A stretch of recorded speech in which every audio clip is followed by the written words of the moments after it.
Le Père Noël arrive. C'est vrai, mon ami, mais des fois aussi le Père Noël y apporte la noirceur dans nos cœurs, hein, parce qu'on désire tellement d'affaires, puis là on est déçus. Oui, mon ami. Bien sûr, c'est Jésus qui est lumière, hein, c'est la fête de Jésus. Alors bonsoir à vous, parents et grands-parents qui accompagnez aujourd'hui vos enfants. Et merci d'être là. Alors on va s'asseoir.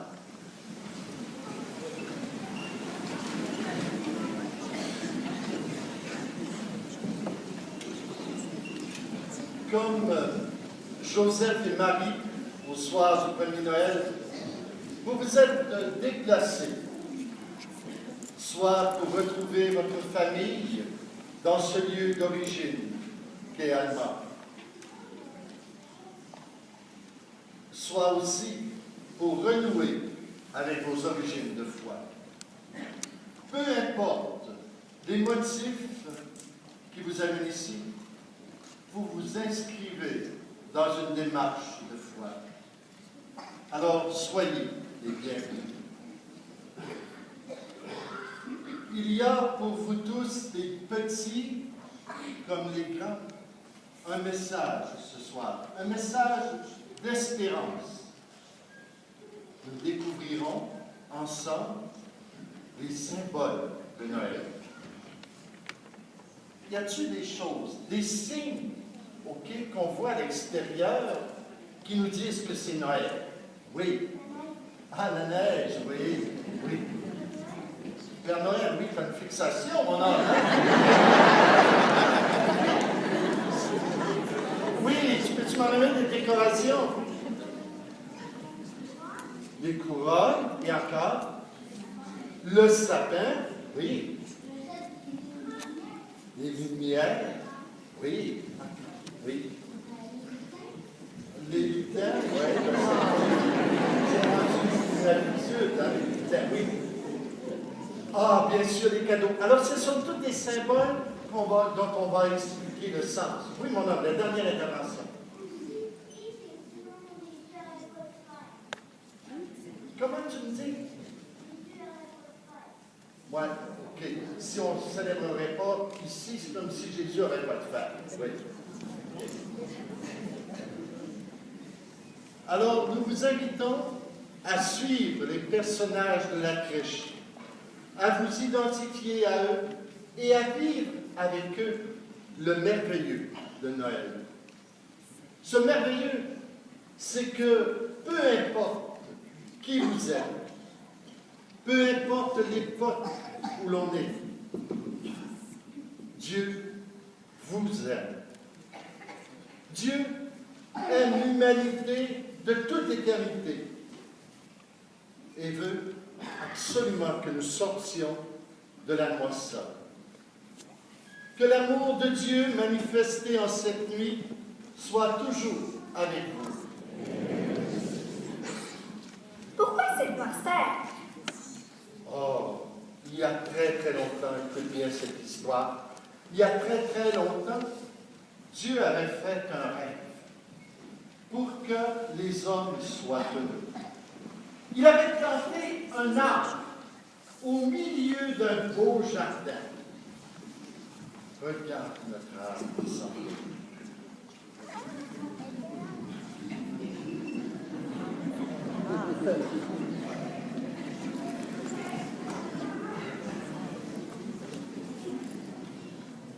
Et là,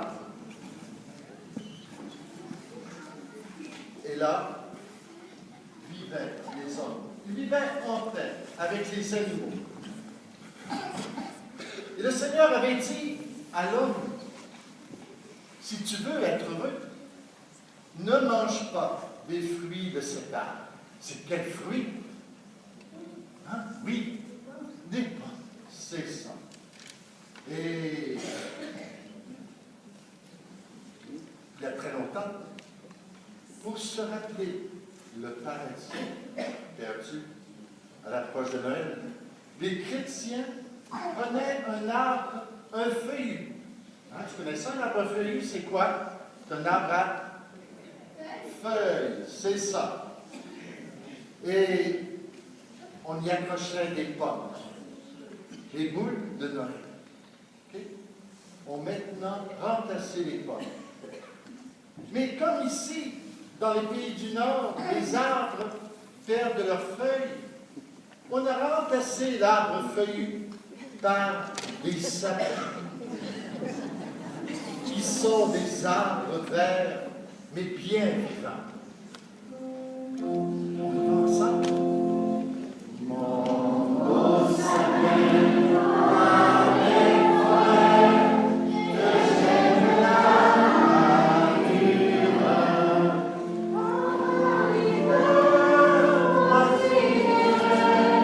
Sont dépouillés de leurs sapins. Mon beau sapin, avec frère, que j'aime la nature.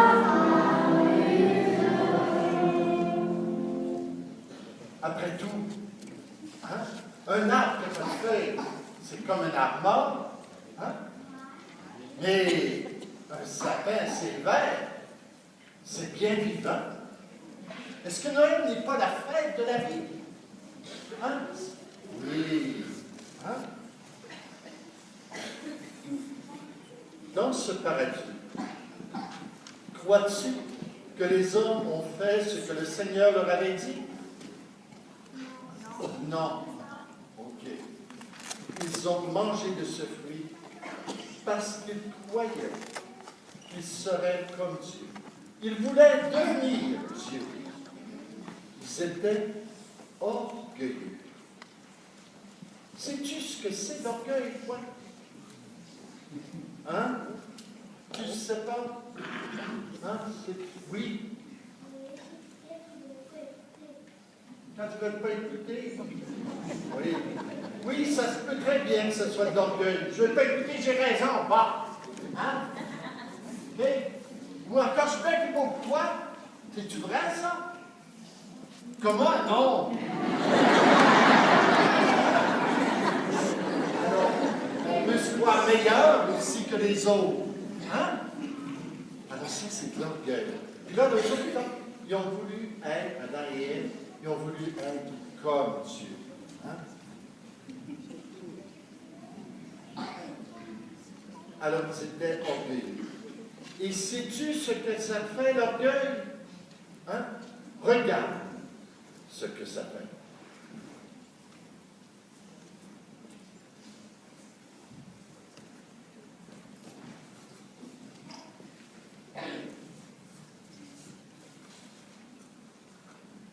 Alors, tu vois,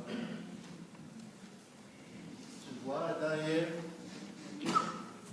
trouves-tu qu'ils sont bien habillés? Non. Qu'est-ce qu'ils ont de particulier? Hein? Ils sont habillés. Une cape, oui. Puis avec, qu'est-ce qu'elle a, la cape? Elle a des trous. Hein? Elle est vieille. Hein? Ben oui. Hein? Alors, vois-tu, l'homme qui était malheureux, son cœur était déchiré par le mal. Leur cœur était habillé de guenilles. Ça t'arrive-tu, toi, des fois, que ton cœur soit comme ta guenille?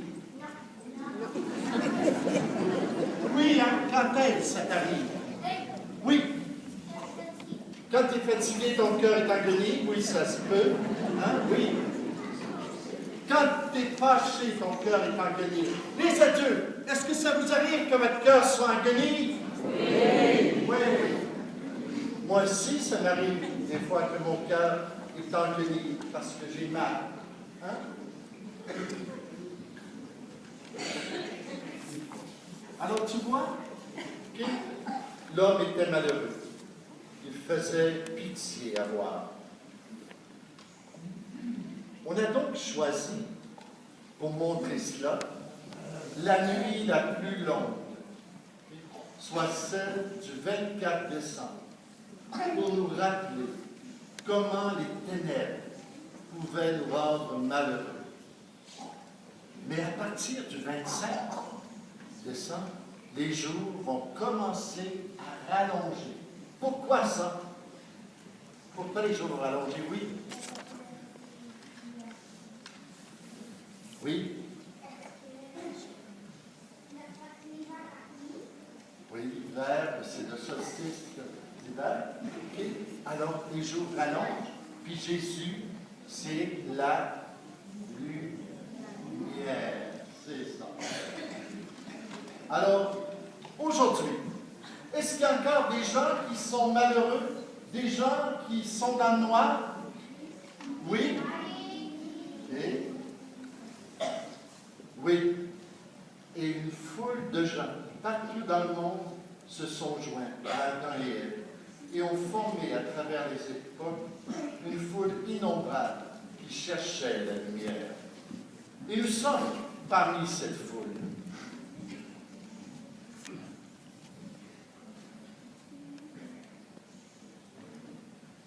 Isaïe nous dit, le peuple marchait dans les ténèbres, qu'appelait le pays de l'ombre. Peux-tu me dire, toi, quelles sont les ténèbres de la noirceur que tu voudrais que le Seigneur fasse disparaître aujourd'hui? Oui. OK. La méchanceté? Oui. Oui. Oui. OK. Quand vos parents les chicanent. Oui. Oui. La violence? Oui.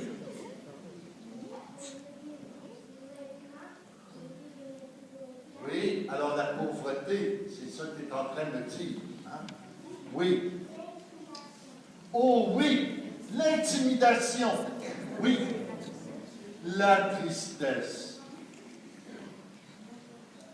Oui, c'est bon ça, hein? C'est vrai. Nous errons parfois dans la nuit du doute. Est-ce que ça vous arrive, vous autres, des fois, de douter?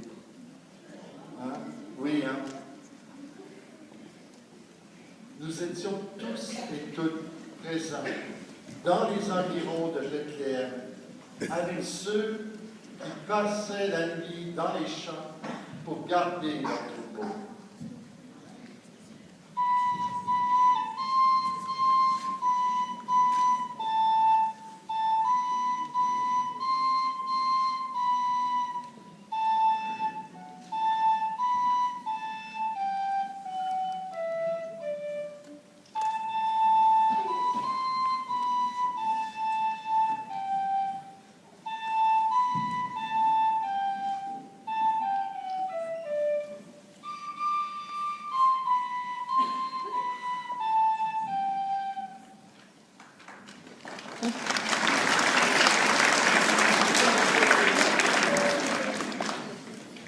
Nous étions bergers d'herbeurs, responsables non seulement de notre troupeau, mais aussi de quelqu'un que nous aimons.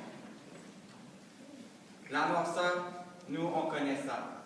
Et on doit constamment surveiller pour ne pas perdre nos bêtes.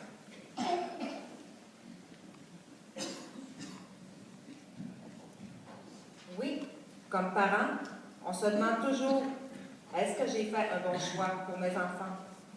Est-ce que je les conduis toujours sur la bonne route? Non seulement nous connaissons la noirceur de la nuit, mais aussi la noirceur du mépris, la noirceur de la pauvreté, et même la noirceur d'une religion qui condamne, la noirceur des jugements. Nous sommes le petit peuple méprisé qu'on n'écoute pas. Nous sommes de ceux sur qui on ne fait pas de gageure, parce que selon les puissants de ce monde, nous n'avons pas d'avenir.